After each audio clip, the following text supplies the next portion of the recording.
জয় নিতাই, জয় শ্রী রাধেশ্যাম। আমরা শ্রবণ করছিলাম শ্রী শ্রী জগন্নাথ দেবের পূজা পদ্ধতি এবং ভোগরাগের পদ্ধতির কথা। তো কালকে আমরা শ্রবণ করলাম চর্চাওয়ালা কিভাবে প্রত্যেক দিনের নীতি নিয়মটা সমস্ত পাণ্ডাদেরকে বলতেই থাকে যে এই নিয়ম হবে, এই নিয়ম হবে, সেটা তো বলতে থাকে। এবার আমরা শ্রবণ করছি, যেটুকু শ্রবণ করলাম তারপরেরটা। বাল্যভোগের পর মলয়ম অর্থাৎ বাসি কাপড় পাল্টানো হয়। বাল্যভোগ হয়ে গেল আগে, বাল্যভোগ হয়ে যাওয়ার পর ঠাকুরের প্রসাদ পাওয়া হয়ে গেল, এবার বাসি কাপড় পাল্টানো হবে। ভগবান যে বাসি কাপড় পরেছেন, রাত্রিবেলা যে শয়ন বস্ত্র পরেছেন, সেই শয়ন বস্ত্রটা তাকে পাল্টে দেওয়া হবে। এই শয়ন বস্ত্র যে পাল্টে দেওয়া হবে বা পোশাকটা পরিবর্তন হবে, এই শয়ন বস্ত্রটা কিন্তু কাউকে দেওয়া হয় না। এই শয়ন বস্ত্রটা ভগবানের, জগন্নাথ বলরাম সুভদ্রা মায়ের শয়ন বস্ত্রটা পাট পাট করে গুছিয়ে রেখে দেওয়া হয়। নির্দিষ্ট একটা দিনে সমস্ত শয়ন বস্ত্র একত্রিত করে মাটির নিচে সমাধি দেওয়া হয়। কেন? এই শয়ন বস্ত্রে, প্রত্যেকটা বস্ত্র বা প্রতিদিনের বস্ত্রে গীত গোবিন্দ লেখা থাকে। গীত গোবিন্দ লেখা থাকে। শয়ন বস্ত্র তৈরি করার জন্য আলাদা লোক আছে, তারা অত্যন্ত যত্ন সহকারে এই শয়ন বস্ত্র জগন্নাথের তৈরি করেন এবং সুন্দর করে সেখানে গীত গোবিন্দ লিখেন। এই গীত গোবিন্দ লিখে এই শয়ন বস্ত্র তৈরি করা হয় বলে এটা কাউকে দেওয়া হয় না, মাটির নিচে সমাধিস্থ করা হয়। অতঃপর অবকাশ নীতি, অবকাশ নীতিতে প্রভুর চুলদাড়ি কামানো হয়। আমাদের ছেলেরা যেরকম অফিস যাবে বা কোথাও যাবে, তবে তার আগে তারা কি করে চুলদাড়ি কামায়, প্রত্যেকদিন শেভ করতে হয়। সেই রকম জগন্নাথ দেবকেও চুলদাড়ি কামাতে হয়। এটা হচ্ছে কি? অবকাশ নীতি। এই অবকাশ নীতিতে জগন্নাথকে প্রত্যেক দিন শেভ করানো হবে, অর্থাৎ চুল দাড়ি কামানো হবে। কোথায় চুল বেড়ে গেল একটু ছেটে দেওয়া হলো, কোথাও দাড়ি হলো তা কামিয়ে দেওয়া হলো। এই নীতি অনুযায়ী জগন্নাথের চুল দাড়ি কামানো হয়। কখনো শুনেছেন কি জগন্নাথ চুল দাড়ি কামায়? জগন্নাথ চুল দাড়ি কামায়, তা আবার প্রতিদিন। এই অবকাশ নীতিতে প্রভুর চুল দাড়ি কামানো হয় বা অঙ্গরাগ করা হয়। চুল দাড়ি কামানো হলে একটু পাউডার ক্রিম টিম তো মাখবে, এবার আরেকটু সুন্দর করে অঙ্গরাগ, কোথায় কি হয়েছে সেটা সুন্দর করে সাজগোজ করানো হয়, অঙ্গরাগ করানো হয়। শ্রী শ্রী জগন্নাথ দেব, সুভদ্রা এবং বলদেবজিকে আলাদা আলাদা বড় বড় দন্ত কাষ্ঠ কর্পূর লাগিয়ে দাঁত মাজানো হয়। এবার দাঁত মাজার জন্য কাষ্ঠ দেওয়া হয়, নিম ডাল খুব ভালো করে সুন্দর করে নরম, যতটা পারা যায় নরম করে তাতে কর্পূর মাখিয়ে দাঁত মাজানো হয়। ভগবান খুব ভালো করে দাঁত মাজেন। তিনজন খুব ভালো করে দাঁত মাজবে। দাঁত মাজানোর পর কি করা হয় বলছে, কুলকুচিও করানো হয়। আমরা দাঁত মাজার পর কুলকুচি করি, ভগবানকেও তদ্রূপ তিনজনকেই সমান মাত্রায়, তিনজনের যে আলাদা আলাদা সেবক আছেন খুব যত্ন সহকারে তাদেরকে কুলকুচি করান। কুলকুচি করানোর পর মুখ ধোয়ানো হয়, চোখ মুখ মুছে দিতে হবে। কুলকুচি করলেও চোখ মুখ মুছে দিতে হবে, মুখ ধোয়ানো হয়। মুখ ধোয়ানো হয়ে গেল।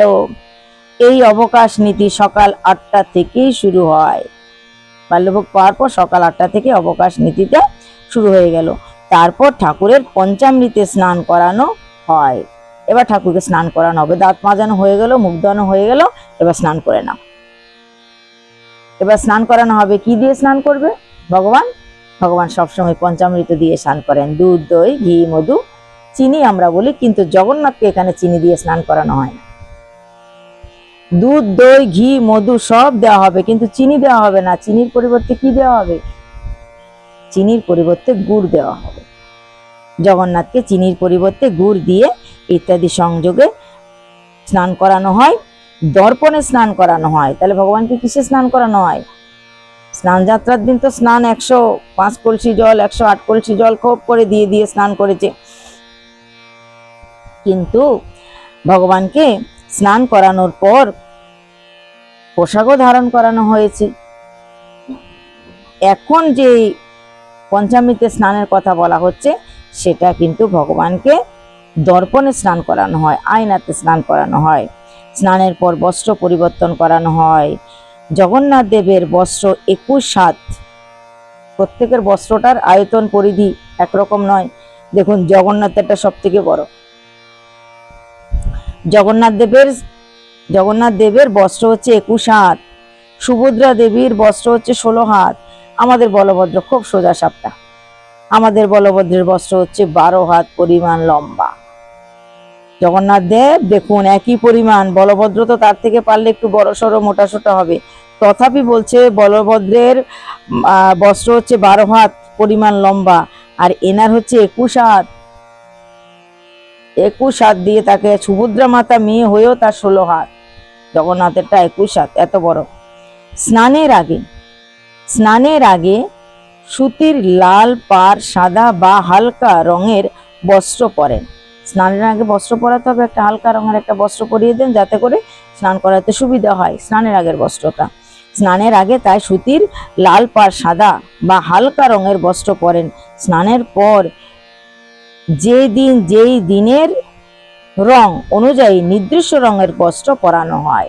স্নান করানো হয়ে গেল, এবার সারাদিনের জন্য যে বস্ত্রটা পরবে সেই বস্ত্রটা কি অনুযায়ী, দিন অনুযায়ী, কোন দিন আজকে কি বার, সে বার অনুযায়ী তাকে বস্ত্র ধারণ করানো হয়।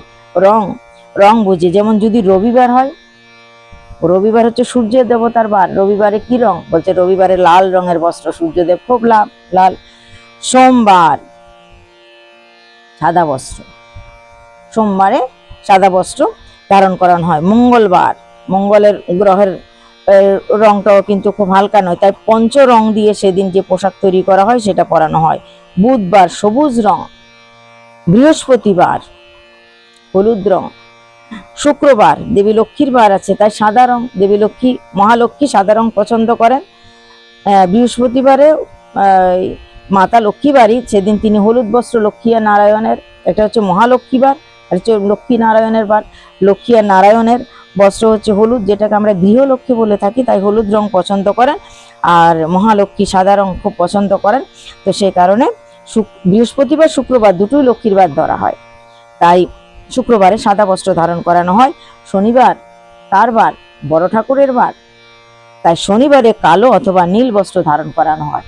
আমরাও কিন্তু এই নিয়মগুলা কিছুটা হলেও মেনে চলা উচিত, যতটা পারা যায়। অন্তত রবিবারে লাল পরুন, কালো কোনো বস্ত্র থাকলে, নীল কোনো বস্ত্র থাকলে সেটা শনিবারে পরুন। সোমবার সাদা পরতে চেষ্টা করুন, মঙ্গলবারে পঞ্চরং যে কোনো একটা রঙের পরুন, অসুবিধা নেই। বুধবারে সবুজ পরুন, বুধবারে অনেকে লালও পরতে পারে, অসুবিধা নেই। হ্যাঁ, তো বুধবারে জগন্নাথ সবুজ রং পরেন, কিন্তু বৃহস্পতিবার হলুদ এবং শুক্রবার সাদা, শনিবার নীল বা কালো। তো এই বস্ত্র পরিধান করেন, এইভাবে আলাদা আলাদা রঙের বস্ত্র পরানো হয়। তারপর পঞ্চ উপাচারে যেমন আসন, স্বাগত, ধূপ, দীপ, নৈবেদ্য ইত্যাদিতে পূজা হয়। তাহলে ইত্যাদিতে ভগবানের পোশাক পরানো হয়ে যাওয়ার পর, সুন্দর বস্ত্র ধারণ করানোর পর এই পঞ্চ উপাচারে ভগবানকে আরতি করা হয়, পূজা করা হয়। মনে রাখতে হবে পূজার সময় প্রভুকে শৃঙ্গার করানো হয়, পূজার সময় সাজানো হবে সুন্দর করে, চোখে কাজল, নাকে নথ, কানে দুল, গলার হার খুব সুন্দর শৃঙ্গার করানো হয়। ফুলের মালা, ফুলের মুকুট, ফুলের নজল ইত্যাদি ফুলের গহনা ও হীরা মুক্তার গহনা এবং চন্দনাদিতে প্রভুর শৃঙ্গার হয়। অপরূপ সাজে সেজে উঠেন।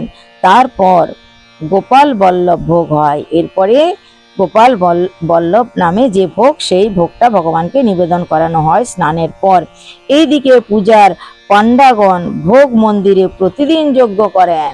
প্রত্যেক দিন ওই মণ্ডপে পূজার যে পাণ্ডারা আছেন, পূজারী পাণ্ডারা, তারা প্রতিদিন ভোগ মন্দিরে প্রতিদিন তারা যজ্ঞ করেন। এই যজ্ঞকুণ্ডের আগুন স্বয়ং ব্রহ্মার দ্বারা প্রজ্বলিত হয়েছে।